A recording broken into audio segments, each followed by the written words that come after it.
Welcome to Madhesh explorer. இப்போ நம்ம பார்க்க போகிறது கருப்பு கவனி அரிசி புட்டு. இதுக்காக 1.5 கப் அளவுக்கு கருப்பு கவனி அரிசி எடுத்து நல்லா கழுவிட்டு ஒரு 7லேருந்து ஒரு 8 மணி நேரம் ஊற வச்சுக்கோங்க. காலையில் செய்யணுன்னா நைட்டே ஊற வச்சுக்கோங்க. இந்த ஊற வச்ச அரிசியை ஒரு 2.5 கப் அளவுக்கு தண்ணி எடுத்துகிட்டு குக்கரில் உப்பு போட்டு 4 விசில் விட்டு எடுத்துக்கோங்க. அரிசி வந்து குழையக்கூடாது, ஆனால் வெந்திருக்கணும்.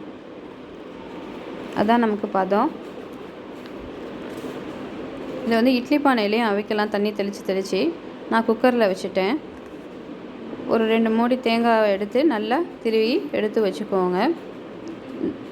அரிசியை வந்து எடுத்துட்டு எக்ஸஸ் தண்ணியை வந்து வடிகட்டி எடுத்துக்கணும். நல்லா அரிசி வெந்திருக்கணும். இப்போ இதோட நாட்டு சர்க்கரை, இந்த திருவி வச்சுருக்க தேங்காய் ரெண்டையும் படிப்படியாக கொஞ்சம் கொஞ்சமாக சேர்த்து நீங்கள் வந்து கிளறிக்கணும்.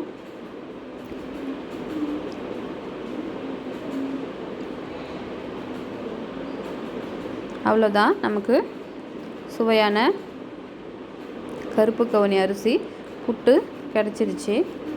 இதை உங்களுக்கு எவ்வளோ டேஸ்ட்டுக்கு ஏற்ற மாதிரி வெல்லமும் தேங்காயும் சேர்த்துக்கோங்க. சேர்த்துட்டு சூடாக சர்வ் பண்ணிங்க அப்படின்னு சொன்னால் நமக்கு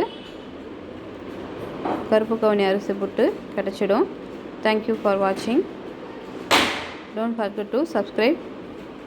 Thank you.